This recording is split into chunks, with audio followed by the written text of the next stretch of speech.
So this is the screen that you are going to see when you have downloaded your software and once you launch the GeoStudio. So this is the opening window of the GeoStudio. So when we are starting the analysis on the GeoStudio, so likewise when you are using any other software, we usually click on the new so that we can have our own file. So there are multiple options are here.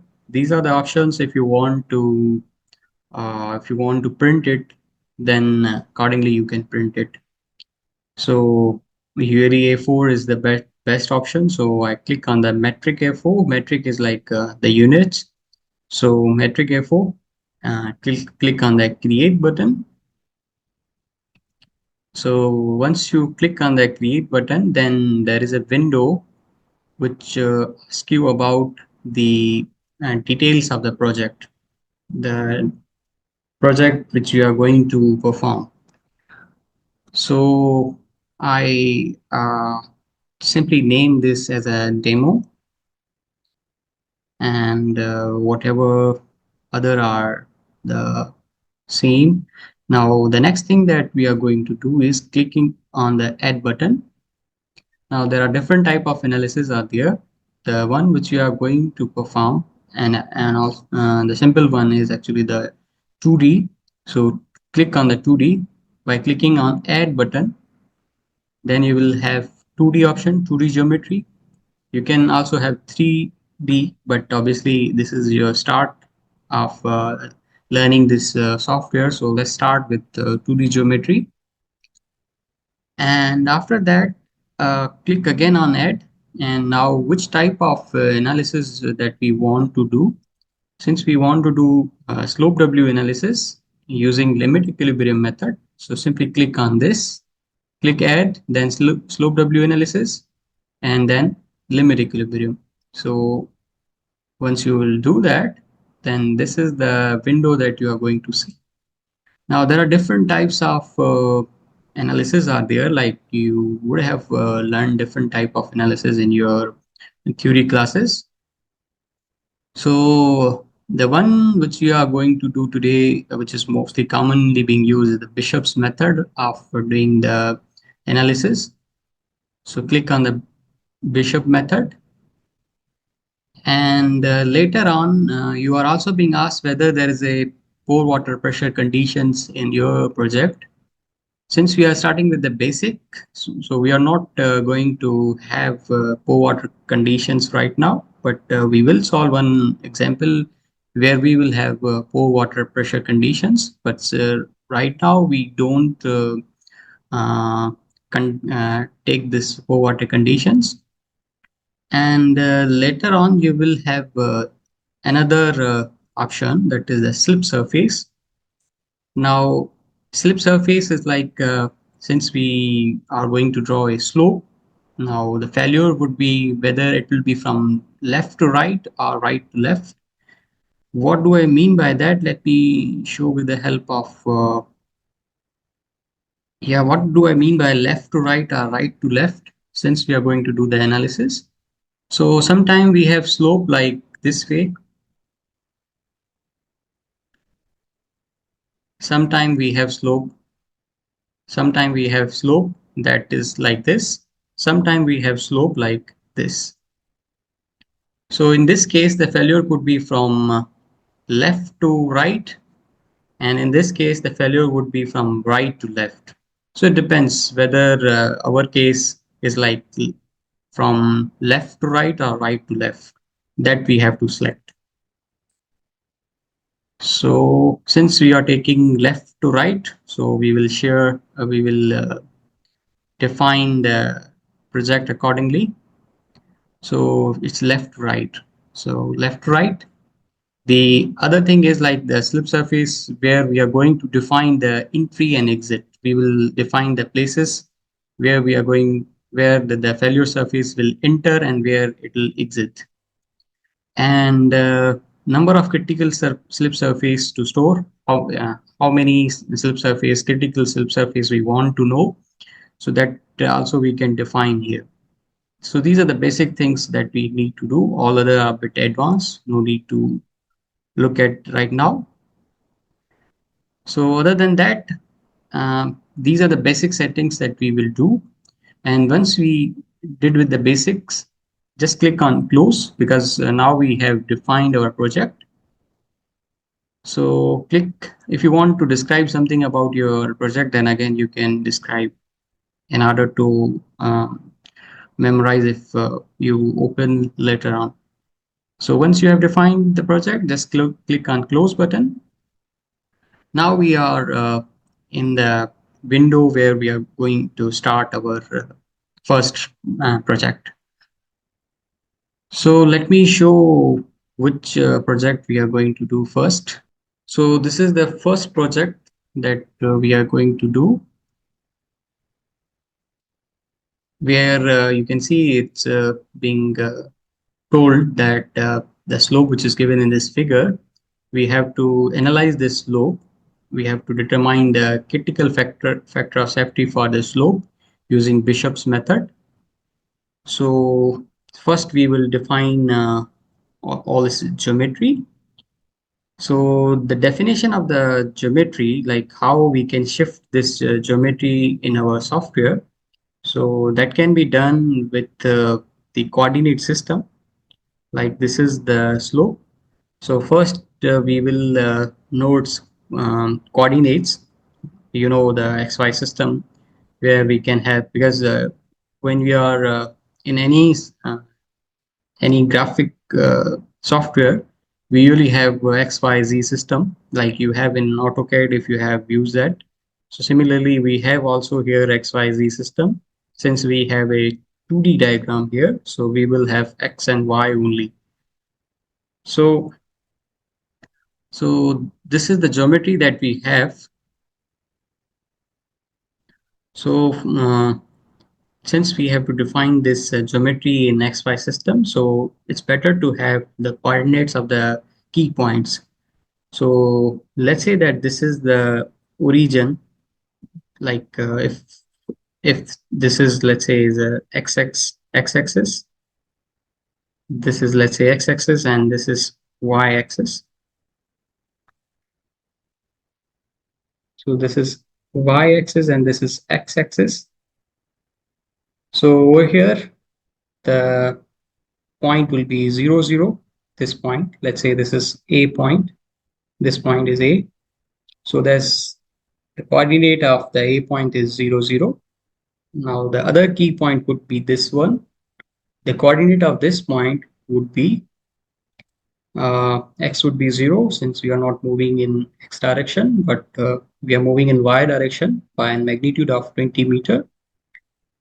So 0 and 20 will be the coordinate of this key point, and let's say that this key point is B. The other key point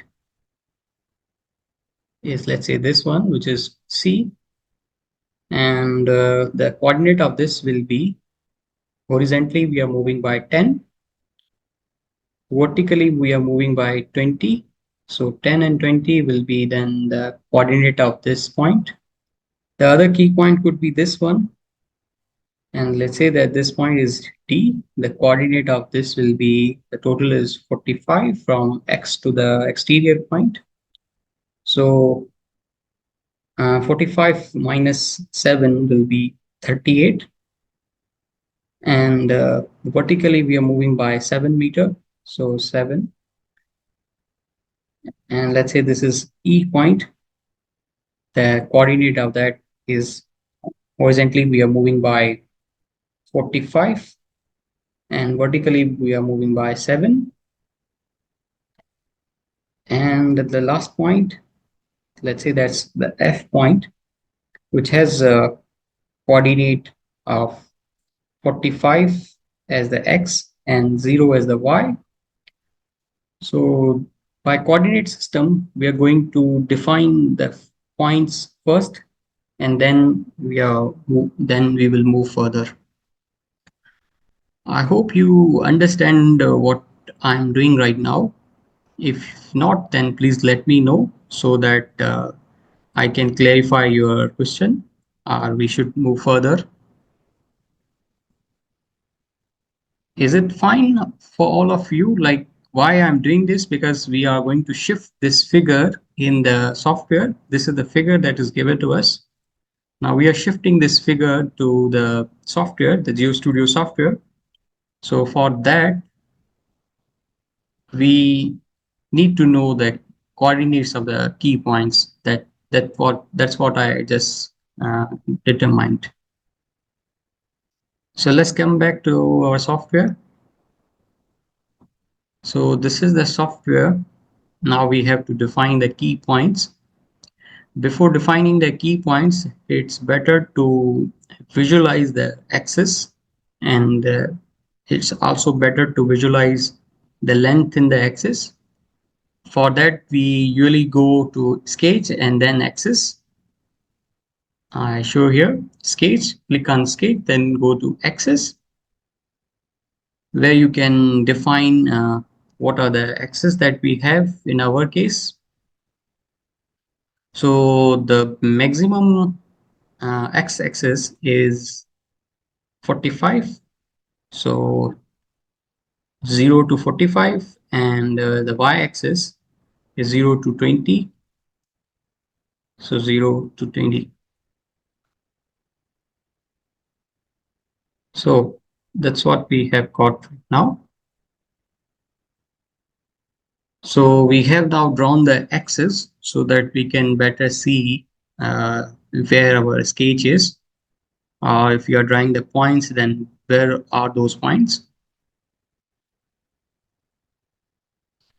And after that, now we are going to define the points. Click on define and then click on points. So let's click on add button to add the points. The first point, the A point, has coordinate of 0 and 0. Click add button, we will have another point. See, the first point has been drawn here. The next point was 0 and the B point was 0 and 20. Click add button. So you can see the other point, the B point, has been marked here. The C point was having the coordinate of 10 as the X and 20 as the Y. The D point is 38 as X and 7 as Y. The E point is 45 as X and 7 as Y. The last point, F point, which is having 45 as X and Y as 0. So once we have done with that, so you can see we have all the coordinates, all the points of the key points. So once we have that, then we are going to draw the sketch. We are going to draw the regions. Now, what do I mean by region? Because it's a figure, same like when we draw in a AutoCAD, we have points and then we have a two-dimension figure. In a similar way, we will have a region. So click on draw and then go to the region. And after doing that, now simply join these these all points starting from the A point. So this is the first point A. This is the B. Click on B. Click on C. Click on D, E, F. Coming back to the A, then we will have a region. So we just have got our region. Now we just have drawn the slope, but since in real life scenario, it's actually a soil, and if you got the chance to have look at the properties or the parameter, the soil parameters for this, you would have noticed that we have been given with some um, soil parameters for this soil. Let me share again. So if you look at this, because this is a same one type of soil throughout this, in this whole figure, we have one type of soil which has angle of internal friction as 30 degrees, cohesion as 0, and unit weight as 18 kilonewton per meter cube. So now we are going to define the material. Since we just have drawn the shape, but we have to tell the software that it's actually a material that has these kind of properties. So then go to define again, and then now click on materials. Go to define, click on materials. So then we will have this window. Click on add, since we have only one material. So let's say that this material is, let's say, as a sand, let's say it's a sandy soil. So I'm naming that as a sandy soil. Now, if you know the basics of the different type of material models, like how the material is going to behave, we have most common one as a Moho column model. So click, there are multiple other type of models are there. Let's start with the basic one, like the Moho column model, where when we click it, then some basic properties we are being asked. So for this type of for this example, we have been given with the unit weight, which is 18 kilonewton. We have been given with the cohesion, which is 0. The effective friction angle is also given, which is 30. There are some other parameters you can add as well, but obviously these are the advanced. So we are keeping with the basic like unit weight, cohesion, and the effective friction angle. So once you have defined the material, since you just have defined the material, but you haven't told the software that where that particular material is. So then for shifting that material in this region, so you have to click on draw and then go to materials. Click and draw and then go to materials, and then simply click in this region, select the, because we have defined only one material, which is sandy soil. So it's already selected. Now we are going to assign this region as the sandy soil. So when you put your arrow in this region and simply uh, left click it, then you can see that color has been now changed. Is the color is same like the color of this material. It means now the software knows that the type of material here is actually sandy soil. Before assigning this material, the software didn't know that the type of material here is actually sandy soil. So first we have to define the material, and then we have to assign the material to this region, that this region is actually comprises of the sandy soil in their properties we have already mentioned. And once you have done with that, then simply close this. Now we are almost ready to uh, run this analysis. But before that, we have to tell the software that from where the the failure will occur till what point it will occur. What do I mean by that? Like we have to show in the software that you know that most of the time the failure is like this way, because we have already mentioned while defining our project that the failure would be from left to right. This is the left portion, this is the right portion. So the failure would be from left to right, but from where it will generate.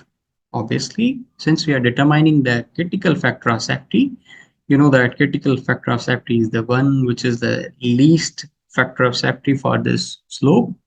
So for that, we have to define a region where the this failure surface will enter and where the failure surface will exit. We have to define that region. So we have to define the entry, and we have also we have to define the entry. We have to define the exit as well. So entry would be from left side and exit would be on the right side. Now let's define that. Click on define button. And once you click on the define, not on define button, actually first you have to show actually on you have to draw the entry and exit range actually, or the slip surface where the failure is going to occur. So click on draw and then go to slip surface and then entry and exit. Okay, let me raise this. Okay, so go to draw, go to slip surface, and then go to entry and exit. So now we have this window where we can define the entry range and the exit range. So you can define in terms of the coordinates, like if you know the entry could be from this point and exit could be from this point. So then you can define in terms of coordinates. Otherwise, you can simply click on this image. So again, you can have the entry range and the exit range. So let's first define where would be the entry, and in that entry, we have to define the left point and the right point. Let's say if we are defining, the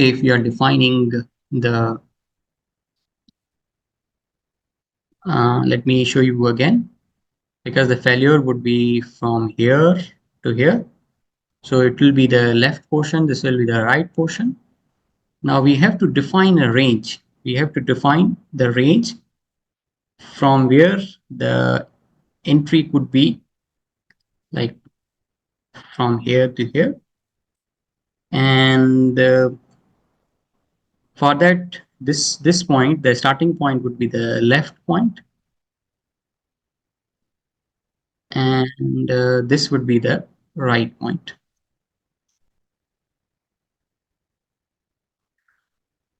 You can do it by simply dragging over there, like click here and then continue the click button and drag up to this point. So here now you can see this is the left point for the entry, this is the left point of the entry, and this is the right point of the entry. Now the exit, because now uh, instead of writing the coordinates of the left and right point of the entry range, we simply dragged our mouse over here, dragged. So by doing that, we have the left point and the right point automatically. In a similar way, we will be defining the exit range. So the exit range, let's say, is from here till here. So this point for the exit range would be the left point, and this point would be the right point. So we have to define its range. Again, how we can do that? Simply click here. First click in this XY coordinates, and then simply click here and continue your left button and then drag up to this point. So now we have defined the range, the entry range and the exit range. Entry range is the range where there's a possibility that the failure will start from this point, and the exit range is the range where the failure will end. Like I have shown one of the failure surface, which you can see here, that this is the this is the point where the failure have entered, and this is the point where the failure have exited.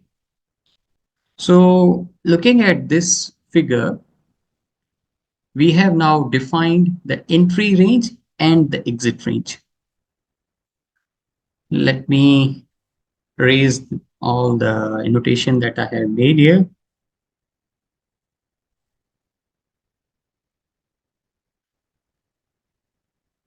Now, if you look at the dots, so if you look at the number of increments over range in entry range is 8, and number of increment over range for the exit range is also 8. What actually are these 8 numbers? These are actually these numbers. You can see 1, 2, 3, 4, 5, 6, 7, and 8. So these are the points where the software will calculate the entry, because the software can do multiple calculation at a time. So what do I mean by that?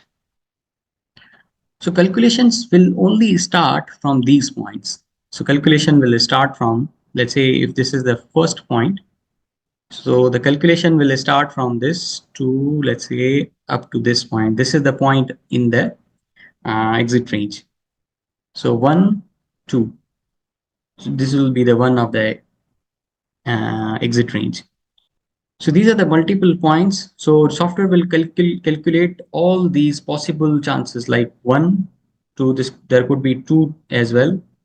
It could be 2 to here as well, 3, 1 to 4 as well, 1 to 5.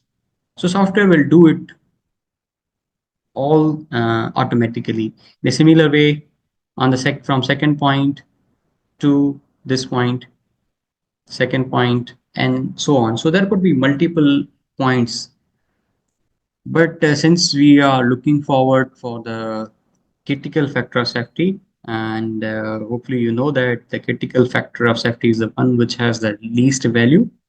So software will automatically calculate the factor of safety, and the one which is the least will be sorted out. In terms of doing the basics, in terms of doing all the things for the analysis, we have just done with that. It means we are now ready to start our analysis. So if you look at the left side, the solve manager, where you can see the start button. So before clicking on the start button, you should save your file. Let me save mine.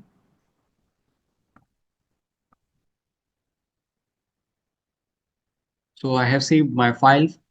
Now I can click on the start button. So once I will click on the start button, you can see the calculations have now started. You can see the status is starting solve and done. Yeah. So you can see the least factor of safety that we have obtained is 1.245. This is the least factor of safety that we have got. So these are the possible factor of safeties. So the least that is obtained is this one. So this is how the analysis are actually being done here.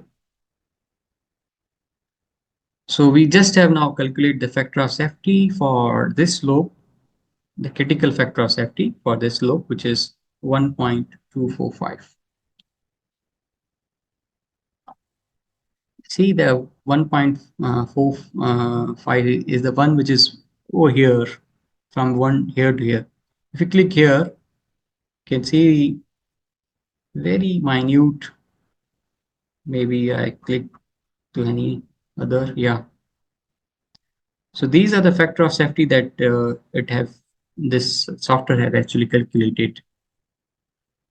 So these are the different and it automatically arranges from least to highest. So the least one is from here to here. From here to here is the least one, which is 1.245. And you can see it is arranged automatically from least to highest.